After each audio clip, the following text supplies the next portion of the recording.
We are back post WWDC with an episode that's going to be all about shortcuts that is sponsored by Pillow, Swell, and Privacy.com. Federico Vitici is with me, and I'm John Voorhees. How you doing, Federico? I'm good. How are you? I'm doing really well. I got a little time off post WWDC, a little relaxing, a little long night's sleep, and I feel really good. I feel back on top of my game, which is always a nice thing as we plan our various projects in the summer and our summer series. It's exciting. I've been digging into Monterey, and I felt like I was behind, and then I realized, no, I'm not really behind because certain things aren't even in Monterey yet, and certain parts of Monterey are really broken. So, not behind on anything. No, yeah.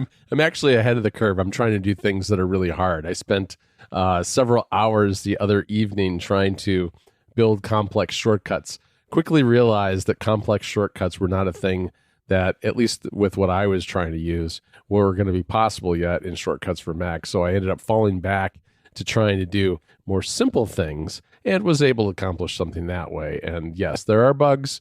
Hopefully they will get fixed soon. But we're going to talk today a little bit about how things have changed in shortcuts, both on iOS, iPadOS, and the Mac. So we're going to dive into all those actions and other changes, including the fact that the editor is a little different now too. Yes, maybe we should start with that. We should start with the editor. That's a good idea. About new actions. So I feel like the shortcuts editor changes every year at this point. At least since workflow became shortcuts in iOS 12. I think we've gotten an editor update each year, which it's kind of funny, but it's also a great sign, I think, because it is a good sign. It's still recognizable as workflow, though, because I ran across one of those early demo videos from the workflow team before their app was even out. And it's remarkable how it really, when you fall back to those tiles are the thing that really give it its character. And the editor has gotten a lot better over time, but it's still recognizable, which I kind of appreciate. Though there's some really nice changes this year.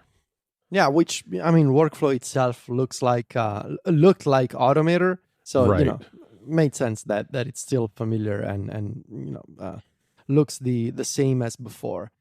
So yeah, I think it's a great sign that a built-in app is being actively worked on an annual basis. So I'll take the changes every year, even though that means in my shortcuts chapter each year I have to talk about the new editor. But that's fine. Right. I'm really happy with the changes this year in the shortcuts editor. So on both iPhone and iPad, I think the most visible change is that Apple has made every action more compact than before. Yes. They are saving vertical space, which means a single screen can fit more action at the same time than before. And the change is really dramatic for some of your longer shortcuts. Mm-hmm. They take much, it's going to be so much quicker to scroll, for example. And this is made possible by the fact that Apple got rid of the labels, the names of the apps or the names of the actions displayed in the action block itself. So now you just see the icon. You see the name, obviously, when you're searching for an action in the action library.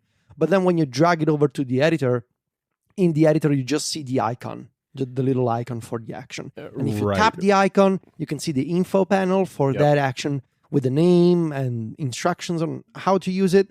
But every action is shorter now, and that saves a lot of vertical space.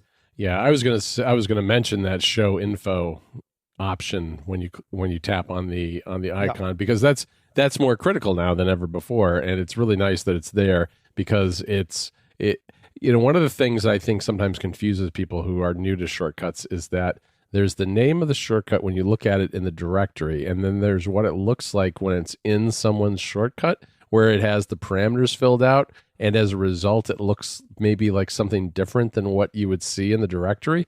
But if you go to that show info, option, you can quickly see how it relates and where it came from.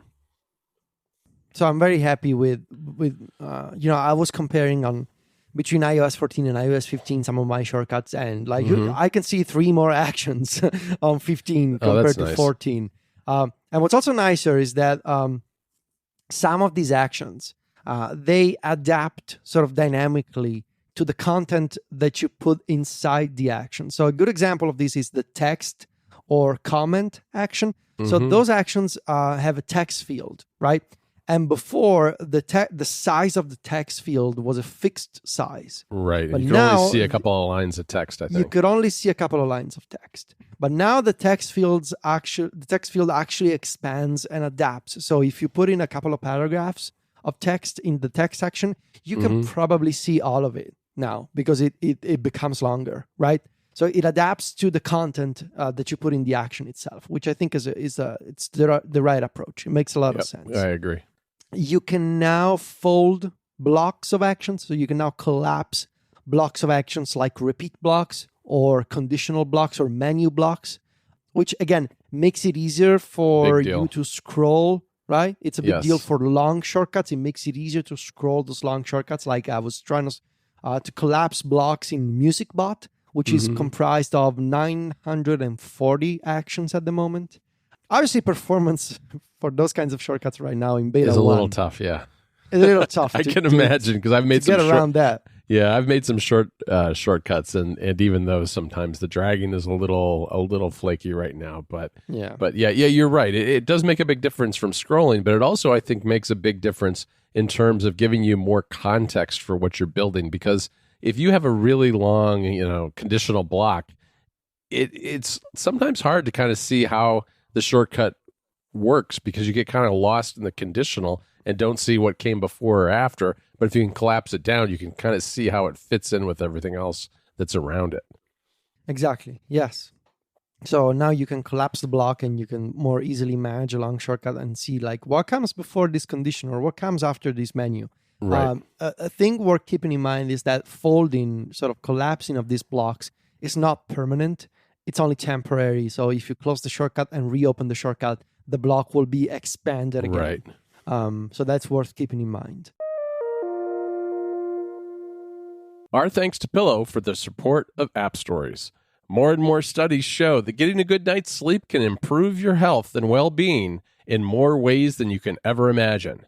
Pillow is a simple app that can help you be more aware of your sleep patterns and make informed decisions to improve your sleep quality.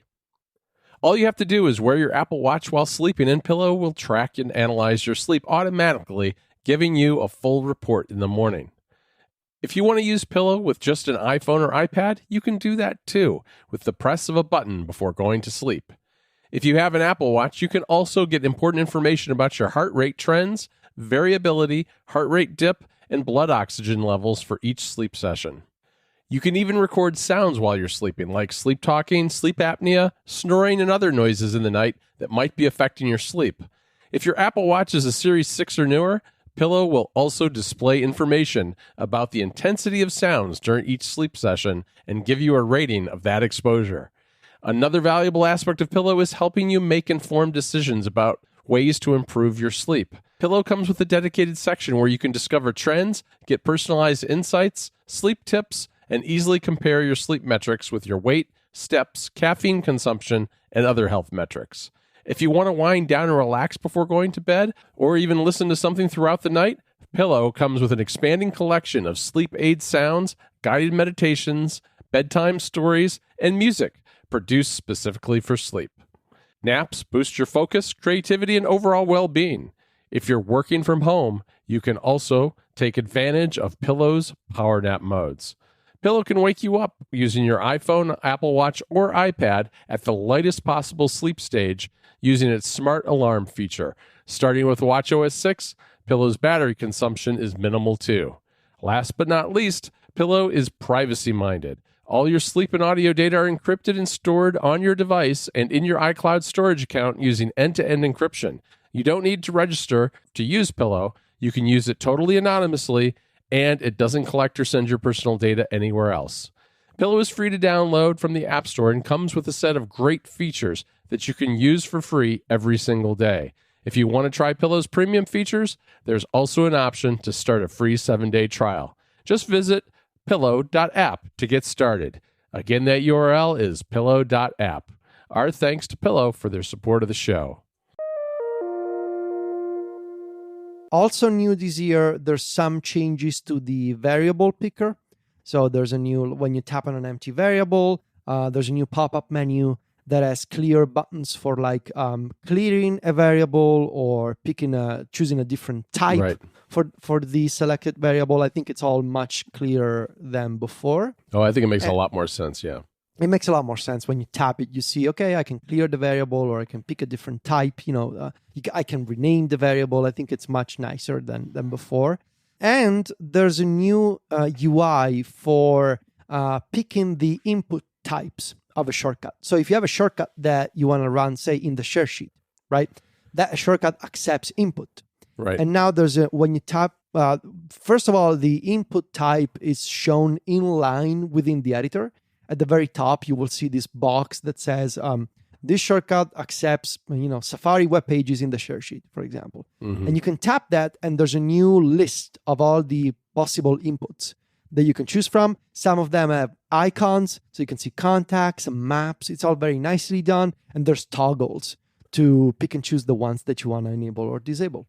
I kind of miss, though, the fact that you used to be able to deselect them all and then just pick the one or two that you needed. That has to be coming back eventually, right? I would think so, but right now that is gone in beta 1. Right. I hope that comes back because I also used to do that quite a bit. Quick select all, make sure the shortcut is available everywhere. So I think that pretty much sums up the major changes to the editor. I think Apple, when they redesigned the editor in iOS 13, I had a lot of questions. This time I think they got it. Variable picker, like from version 1, I think this pretty much works for me. The variable picker is a lot nicer. Compact actions, they help a lot. They have folding, the new UI for picking inputs. All of it really works nicely together. So I'm really happy with the changes to the editor. Yeah, I absolutely am too. And I think that variable picker is probably my favorite of all of them if I had to pick one, because I feel like that was a little bit confusing, I think, in the past iterations of shortcuts, but it's really nice how it's pop up and all the things you might need to do with variable are right there and very easy to deal with. Yeah. And these changes, as we mentioned them, Federico's been talking about them kind of in the context of the iPhone and iPad, but it's really the same UI on the Mac, which is really nice. I mean, it's going to translate very, very well to the Mac for people who are using the app there. So, you know what? We should dig into the actions themselves. And can I mention automations first? I just want to mention real quickly automations. Oh, okay. Yeah. I forgot about automations, right? Yes, there's a couple of changes that I want to mention. First, you can run a shortcut based on a recognized sound. So you may remember sound recognition from last year when Apple added an accessibility option to have your iPhone notify you if it heard like a dog barking or a baby crying. Or an appliance or something like that, I think. Like a smoke alarm, for example, doorbell, that kind of stuff. That was an important accessibility feature. Well, now Apple is expanding this sound analysis framework. I think developers can also use the API now. And sound recognition is a trigger in shortcuts. So there's a few interesting things the accessibility implications for this are huge, right? Because now everyone can put together, like if you want to make sure that something happens, right? When the doorbell rings, because maybe you cannot hear the doorbell, or when the smoke alarm rings, not only can you have your iPhone notify you, but you can also automatically execute actions in shortcuts, which I think for the accessibility community, this is a huge deal. And for all kinds of users, I think it opens the door to some fascinating ideas. Like, what if you used an iPad as sort of like a sound recognition enabled automation station somewhere in your house that ran shortcuts automatically when the doorbell rings, for example. Or if this comes to the HomePod. I don't know if that's possible. I assume not right now, but that would be an interesting way to do it. Because I'm thinking about things like, for instance, on the second floor of our house, we have our washer and dryer up there. And if I'm down in my studio working, I'm not going to hear when the beep when the washing machine is finished. But if I had a HomePod nearby, in another room, it could recognize that sound and send me an alert. Super simple shortcut. and very handy because I could, I wouldn't forget about it being up there. Right. And you can now also trigger shortcuts with Focus, right? So if you use a Focus on your iOS device, it's basically an expanded version of the Do Not Disturb trigger. But now any Focus can run shortcuts. So which means, like I've talked about this before, I shared this in MacStories Weekly last week, actually a couple of weeks ago. You can now do things like when I turn on a Focus, show me a specific home screen and run this shortcut, right? So you can execute actions like, I don't know, starting a timer or texting somebody or playing some music, right? Whenever you activate a specific Focus. So these two changes are coming to automations in shortcuts this year, and I'm pretty excited about both of them. I have a quick question for you about Focus and whether you've had any luck with it on the iPhone, because I was trying to set up a driving Focus last weekend when I was on a trip so that it would only let in a few text messages while I was driving, and I just couldn't get it to work on the phone. The phone would crash every time I tried to set up an app in Focus. Oh, no, it works for me. It doesn't work for me on my iPhone. It works for me on my iPad for some reason, which is strange. But also I restored my phone, I should say. Yeah. So I don't know. Oh, I'm not going to do that. That's related. Yeah, maybe. I know. But maybe next time. Maybe when I've already started setting up a new iPad. I'm not going to set up a phone is new too. This episode of App Stories is brought to you by Swell. Swell is the home for your voice when you're not on stage. When you're not performing live, running a room, or recording a podcast. Think of Swell as a personal audio portfolio, a quick way for people to explore your voice and ideas. With Swell, you can capture your life in audio, post your thoughts, moments, photos, feelings, opinions, and experiences using your own voice. It's like having a personal audio diary that you can post to at any time. Then, share your Swellcast link with your followers to keep them updated. You can even embed your Swellcast in your own website using the Swellcast widget. Swell is a social network for users who love audio in all forms. Podcasters can find new listeners as well as guests for their podcasts. And Swell can be both public and private. If you want to take the private route, create invite-only private groups for your friends and followers. All conversations in groups are only visible and audible to the guests you invite. I love the notion of a low-friction way to share short-form audio with friends and followers. With the ability to make your recordings public or private, Swell covers an incredibly broad variety of use cases, making it just as useful for staying in touch with a small group of friends as it is to help you build your presence online. Wherever you fall on that spectrum, Swell is worth a try because it's absolutely free. That's right, it's totally free and there are no ads. Swell is planning on introducing a subscription and marketplace model too, so creators can generate revenue. To learn more, go to swellcast.com. Again, that URL is swellcast.com to learn more about this great service. Our thanks to Swell for their support of the show. So why don't we talk about actions, though, because we should start with iOS and iPadOS because there's an awful lot in common here with the Mac, and I can kind of go over what's different on the Mac, but they're almost all the same. There's just some additional ones on the Mac that are related to things like files. But what's going on with the iPhone and iPad this year? All right, let's see. Let's start with some simple ones. There's a new add new calendar action. So this literally lets you create a new calendar in your calendar app. Which doesn't seem like something someone does very often. At least I don't. I don't know. Maybe there's people who do. I have no idea. Create photo album is another new action, which I sort of understand, right? Yeah, that makes sense. For a trip or whatever. Like, for a trip or some other event, like you want to have a sort of a all-in-one solution to create an album and put some specific photos in the album, something like that. Nice additions to PDF documents. Definitely. So now you can split a PDF into multiple PDF documents. You can finally, this is one of those requests that we've been getting at Club MacStories since we started the club in 2015. You can make image from PDF. At last, this is possible. You don't need to use an external converter for this. You can now turn a PDF document into an image. with just one action in shortcuts. Right. And Apple is also integrating the Vision OCR framework in shortcuts, because now you can use get text from PDF. And I can tell you, John, it's really fast because it's using that, machine learning powered on-device Vision framework. And it's super fast. Like I fed like a 50-page document full of text to that action, and it gave me a block of plain text in like 2 seconds. Yeah, the on-device makes a huge difference, because I've used third-party apps that do this sort of thing. But if you have a long PDF like you just described, uploading that alone takes a little bit of time, and then it has to be crunched on some remote server and then re-downloaded to you, and it just takes time. But doing it on device is very fast, and it's private, so it doesn't ever leave your device. Speaking of text, you can now potentially combine this. This is probably going to be one of the examples in my review.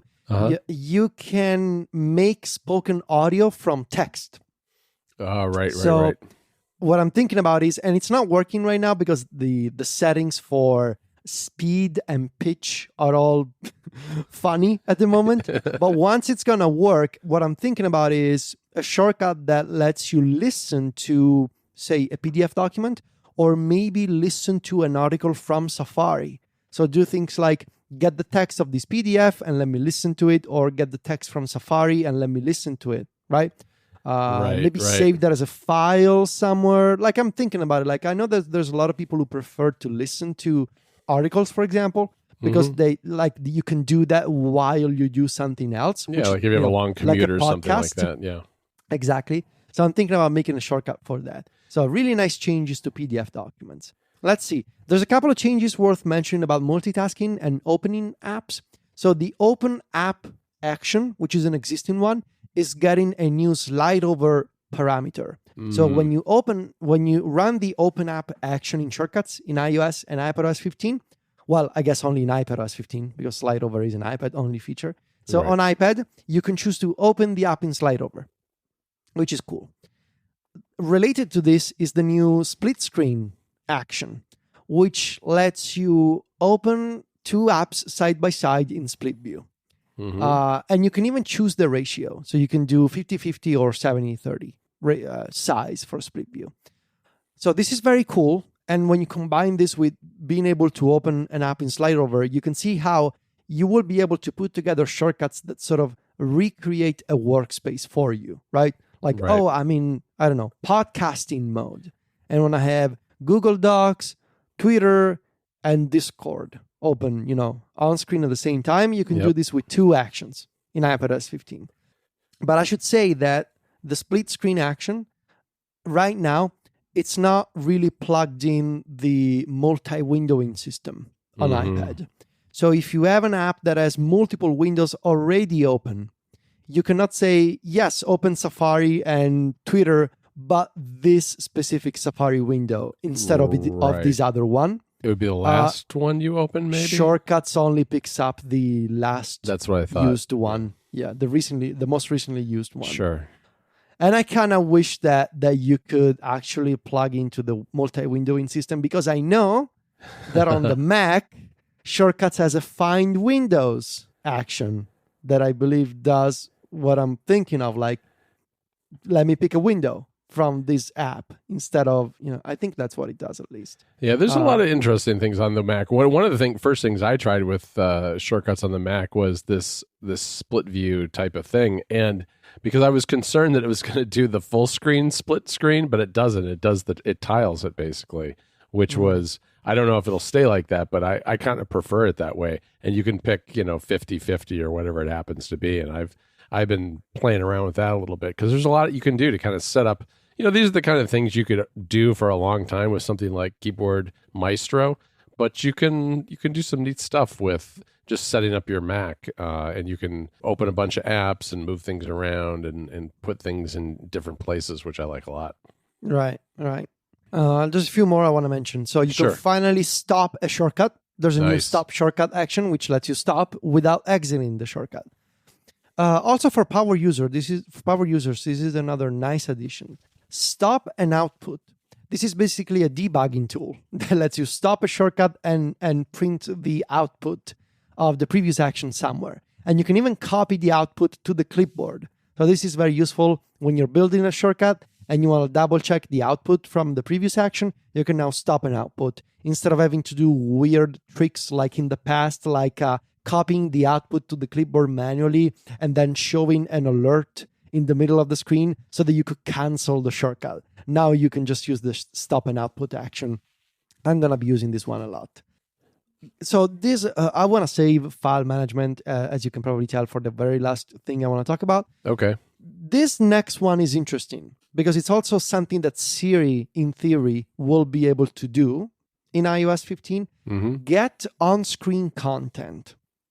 So the idea, both with shortcuts and with Siri, is that when you're looking at a web page in Safari, for example, you can ask Siri, hey, assistant, send this to John, which is like an expansion of remind me about this. Right. But it seems like now that sort of this portion of it, which technically it's based on NS user activity, the API that Apple really loves. Right. It seems like it is expanding to Siri and to shortcuts.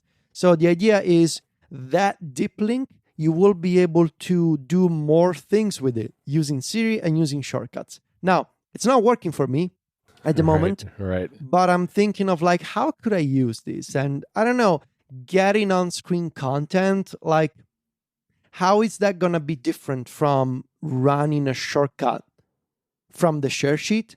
And I was thinking maybe the utility of this will not be like, if I'm running a shortcut from the share sheet in Safari, I can just take the URL from the input, right? Sure, so it doesn't really make sense.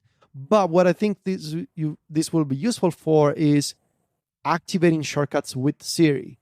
So yes, Siri will be able, right? Faster, so that right? Yeah, it's going to be faster, and I will be able to get the sort of getting on-screen content capabilities of Siri. Yeah, but bring in my own menus, right? My own, like, sending stuff to my note-taking app or to my task manager, right? that makes sense. So yeah, I want to see how this works in practice. Like, I could imagine doing something like save this to Todoist, for example, right?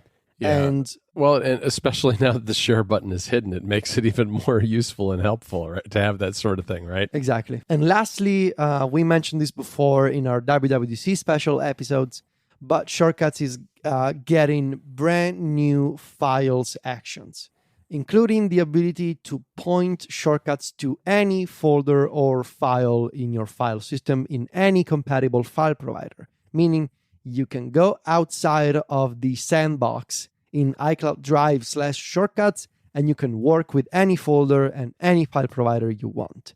Now, there's the first action that I will mention here is the get contents of folder action. This lets you pick a folder anywhere, files, local storage, working copy, Devonthink, any compatible file provider works, and you can list the contents of a folder. And then you can do whatever you want. But the same applies to the other files actions, right? Move file. You can now move a file between folders.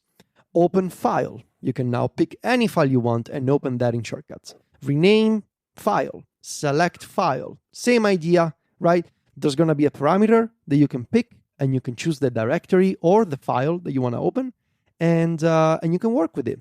So you're not limited to iCloud Drive anymore. I should mention here, there's a few differences with this system and what we used to have in Toolbox Pro with bookmarks, which I believe they're based on the same idea, but the implementation is different. In Toolbox Pro, you pick a folder and you give it a name, right? And the bookmark that you create is based on that name. Right. In Shortcuts, you don't create named bookmarks, right? You just use a file picker and you pick the you don't give a readable name to anything. You just pick the file or pick the folder. Right. You pick what you want, which works cross-device, which is also, you don't have to re-implement it per device like you would have to with Toolbox Pro. Exactly. I assume it's a bug I'm running into in beta 1, is that if I pick a folder, so I'm using Obsidian, right? Everybody knows. Everybody knows by now. And I store my Obsidian database in local storage, which would be on my iPhone, on my iPad on the iPad. And then I use Obsidian Sync in the middle to sync changes between devices. If I pick a folder in the on my iPhone storage, the shortcut works on the iPhone, but it doesn't resolve to the same folder on the iPad. Yeah, because the root directory is probably called iPad instead of iPhone, right? Right. I think that's the problem. Like it's called on my iPhone. Say I'm picking the folder on my iPhone, Notes, iOS Review, right? I'm picking the iOS Review subfolder. Right. Shortcuts then goes on the iPad and says, well, I have no idea where on my iPhone Notes iOS Review is because I don't have on my iPhone here. So this is an edge case. Worst case scenario, if this is not going to work in future betas, there's an easy fix. You just add a conditional block to your shortcut that checks for the device name, right? The model name. If it's iPhone, you pick a folder. If it's iPad, you pick a different folder.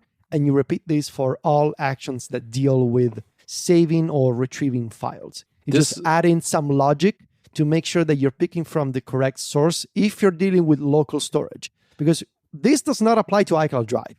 No, it doesn't. It doesn't. And this feels to me like something that can be fixed or dealt with because think so. Either you name that root directory, whatever it is, the same on all devices that someone owns on the same iCloud account, and you just display something differently to the user, whether it's an iPad or an iPhone, or you do you do something along those lines. You make it, or you just ignore, I guess, that root directory and pay attention to your whatever your vault is called in the you go to the apps folder first, which is Obsidian in your case, in your example. Something along those lines, I think, would solve this problem potentially.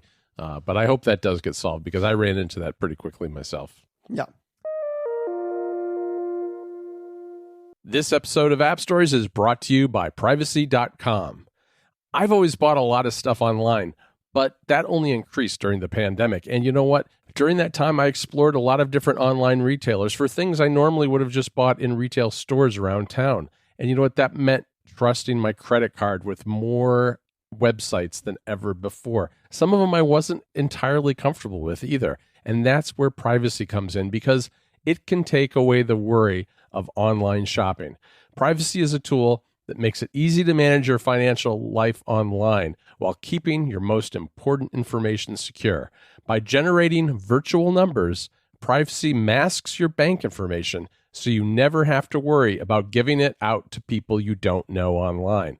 With Privacy, it was fast and easy to create one-off cards with low spending limits to limit my exposure to unknown online retailers. On top of limiting the amount, those retailers didn't have my banking details either. It was a terrific experience and gave me the peace of mind and confidence to try new online shops I would otherwise have skipped in the past. Take back control of your payments. Decide who can charge your card, how much, and how often. And you can close your card at any time. Plus, you can make sure that you're never accidentally billed twice or upgraded to another service without your consent. And Privacy has partnered with our friends at 1Password. You can create, use, and save privacy cards right within your 1Password dashboard. All virtual cards created in 1Password will have the exact same security benefits as your other privacy cards do too. And you can set spend limits, create single-use or merchant-locked cards whenever you want. Head on over to privacy.com/appstories and sign up for an account today. New customers will automatically get $5 to spend on their first purchase. Again, that URL is privacy.com/appstories to sign up now. Our thanks to Privacy for their support of the show. All right, tell me about the Mac. All right, we should probably start right where you left off with files because, all of the above is really applicable to the Mac as well because those things are all available there as well. But there are some additional things for managing files and folders that you won't find on iOS and iPadOS devices. And one of the first is getting the parent directory. You can actually ask for and get the path of the parent directory on the Mac, as well as get selected files in the Finder. You can actually You can detect which ones are already selected and do operations on them using shortcuts. And this one to me is one that I'm surprised hasn't come to the iPhone and iPad yet, which is label files, which is essentially, tagging things with the colored dots, which you can do in the Files app on iOS and iPadOS, but you can only do this on the Mac in shortcuts because those systems, despite looking similar, are completely different. So hopefully that changes as well at some point in the near future. What else do we have? You can reveal files in the Finder using an action, and you can connect to an external server. So maybe it's another Mac on your system or something like that you want to connect to. You can do all those things in shortcuts for the Mac. I guess the other thing I would say is that there are, of course, we already talked about the windowing stuff a little bit. You have those different options to move windows around, resize them, put them in places. But you also have more things that are kind of, I guess, tangentially related to files, which is there's a set of actions for the disk utility app, which, a lot of these actions find their origins in the Automator app and have been brought over because they're the most popular ones that people used in Automator. But disk utility offers actions for ejecting disks, making disk images, and mounting disks, all of which is a great thing. For instance, if you want to have a shortcut that you tie to a hotkey or something that maybe you're using a laptop, you hit that hotkey combination and it ejects that external disk that you've got connected to do your Time Machine backups, and then you can just grab your laptop and go. Really nice thing that has actually not been super easy to do until now. There have been some menu bar apps that do that, and you can do some other Automator tools to accomplish the same thing. But it's going to be super easy in shortcuts for Mac. Nice. Beyond that, dealing with apps, managing apps is a little different on the Mac, obviously. So you can, for instance, hide apps in shortcuts too and quit them. So just imagine when you combine this with the sorts of things you talked about on opening apps, is that you can have a setup on your Mac. Maybe it's your podcasting setup and you want Audio Hijack visible, and you want Skype visible, and you want Craft visible for notes. You can bring those all, make sure those are all open, and then hide everything else. So you've got nothing but what you need visible on your display. Or there might be some apps that are resource hogs that you want to quit. So you can use those sorts of things. One of the things that isn't working yet in shortcuts for Mac is all of the incorporation of automation tools. So you probably heard, we talked about this during the WWC episodes, but you can run AppleScript, shell scripts, and JavaScript for Mac automation, right? You can do all those things in shortcuts for Mac, but I've only tried shell scripts and AppleScript. I haven't tried JavaScript yet, but right now those things aren't working. It's not been implemented yet. So it remains to be seen how well that works. I'm hoping, looking at the UI for it, it looks very much like what's in Automator.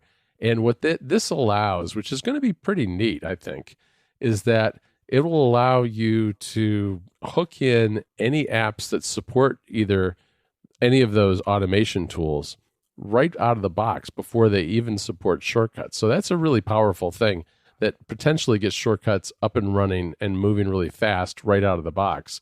Plus, apps will be able to run shortcuts too in code. So it's kind of a two-way street. Automation tools that exist today, like Hazel or Keyboard Maestro or whatever, will be able to execute shortcuts, and shortcuts will be able to execute things in those apps too. So I think Apple's done a really nice job here of integrating with what exists already for, Better Touch Tool or Hazel or whatever it happens to be, so that people can use the tools that they're already comfortable with, as well as expanding on what shortcuts can do out of the box.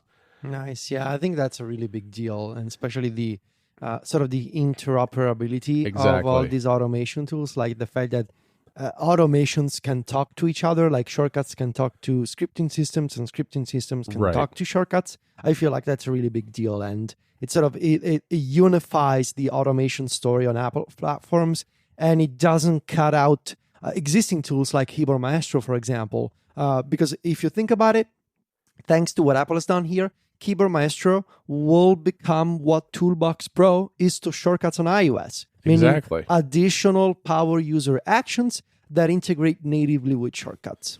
Right. They'll be able to do the things that Apple doesn't do out of the box with shortcuts. And, part of this is also enabled by the fact that there's a command line tool for shortcuts too, which I was playing with a couple of days ago, and it's pretty amazing. I mean, not everything is implemented there yet, but you can, for instance, you can list your shortcuts from the terminal. You can run shortcuts from the terminal.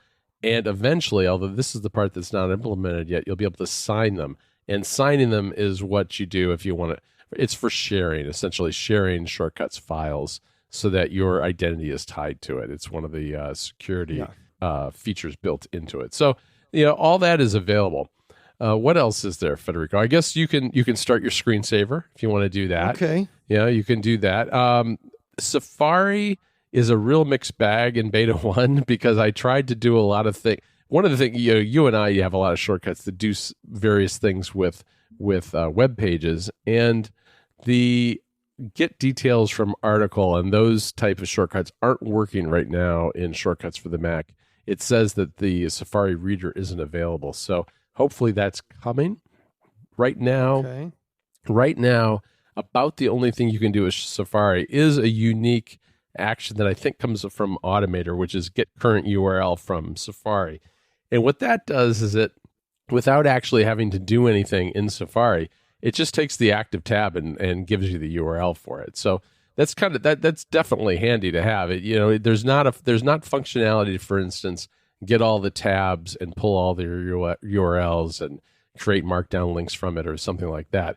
But you can get the current URL from Safari. And then the last two things I guess I would mention is that Music allows you to import files into the Music app, which obviously has never been possible on iOS or iPadOS. Nice. Yeah, but so if you have a folder full of MP3s, you can get them into the Music app using shortcuts.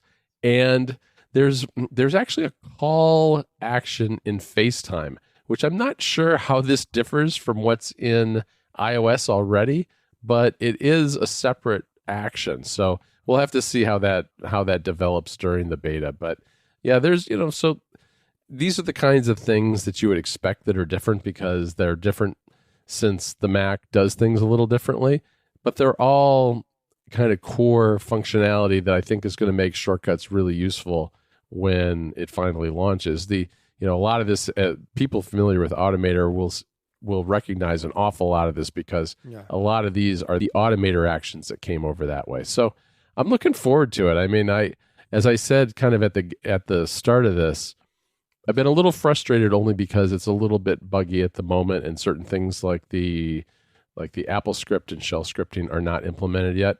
But it's still early in the summer. It's still beta 1.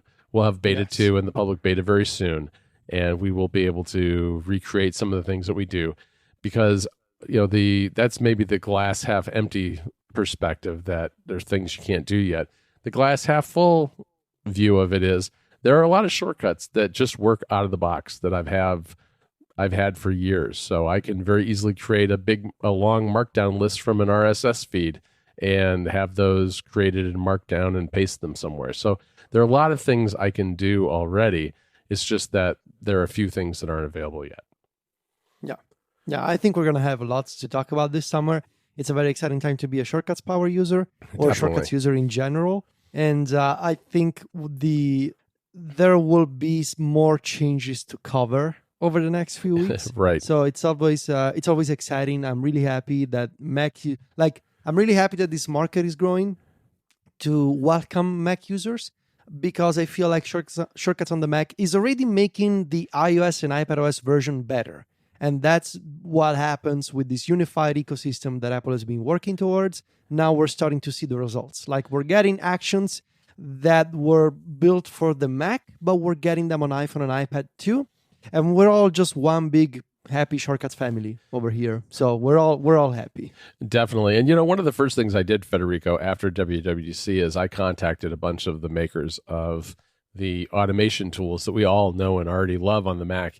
And all of them are excited, and they all seem to be working on some sort of integration with shortcuts. So it's good to know that I think the message that Apple sent was that everybody's welcome and that we're not cutting anybody out.